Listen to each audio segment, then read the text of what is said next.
A Sunday is meant to be about tradition and family. And here today we're going to make enchiladas.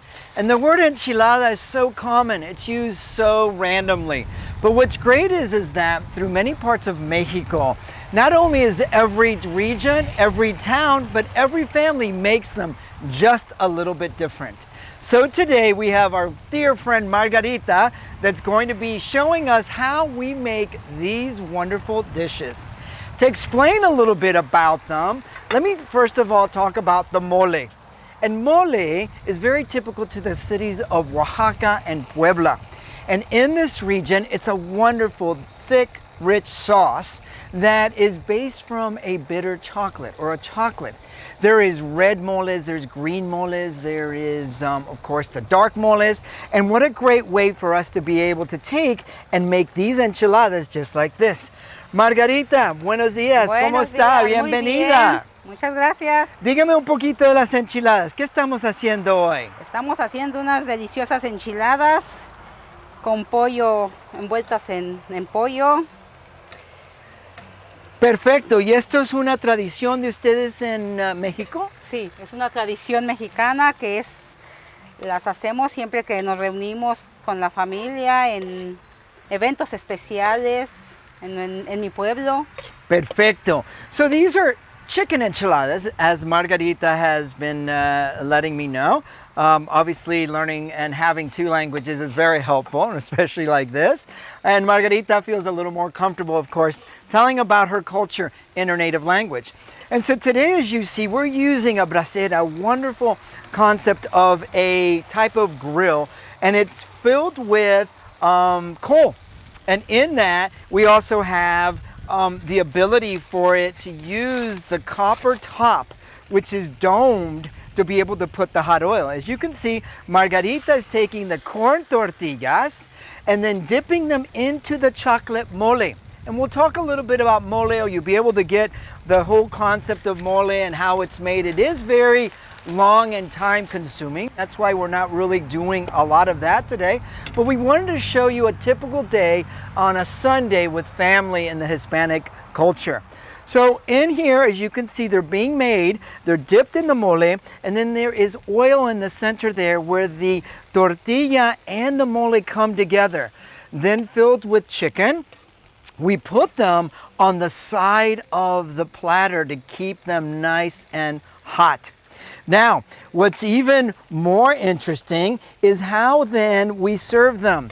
And as you'll see here, Margarita is going to put some enchiladas on here. We're going to put them on a leaf of romaine. And in that, then we have the ability to put our garnishments on. And the garnishment with and in the region of Michoacan, where Margarita's family is from, has onions as a topping, and these are fresh onions. And then we're going to use cut up lettuce to be able to put right on top, just like that. And that's a wonderful combination right there. If you, again, you're wanting to maybe have something lighter but still flavorful, using the greens as a base. Then we're going to have some crema. And the crema is similar to sour cream, but crema in these areas is even more important to what is the delicacy of the dish, because it gives it a little bit of richness and creaminess. And then of course cheese, queso fresco, queso rallado.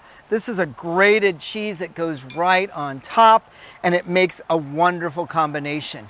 Now, we can't enjoy any type of Mexican cuisine without guacamole or avocado. And even saying that, in many Hispanic countries, that's what we use. So we're going to take and use some what we call rajas. And the rajas are ways that you can slice and cut the avocado so that you're able to position it and cut into it as you enjoy this wonderful dish. Now, again, remember, we've got the romaine lettuce as the base, then we're going to top it with onions. We're going to use some shredded up lettuce. We're going to use some sour cream, or what we call crema. We're going to use the grated cheese, and then just a little bit so that you can follow along. The chicken is just a chicken that's shredded. You can season the chicken, you can cut up the chicken, debone the chicken, because the chicken is going to be part of this wonderful dish, but the flavor and the seasoning is going to come from the mole. Then what we also love in our tradition is rice. And rice, of course, is a staple, and we have many different ways to make rice. This rice is a white rice, and as many of you know how to make the rice, it's usually 1 part the rice, 1 part the water.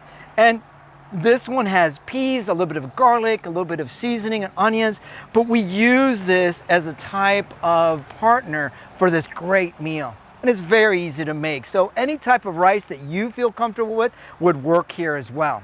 And last, and we're adding this wonderful, wonderful condiment here, is chorizo. And the word chorizo is also a word like enchiladas, that there's so many varieties.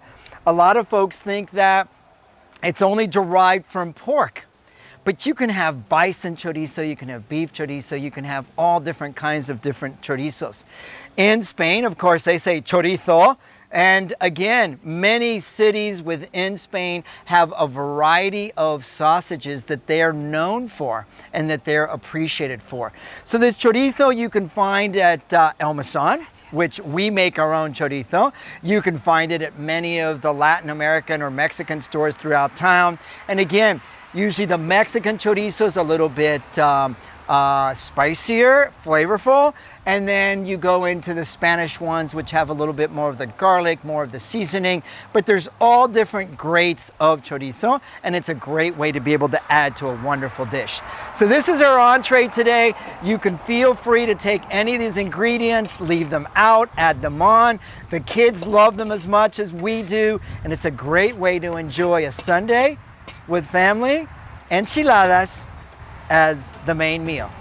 Enjoy. Buen provecho.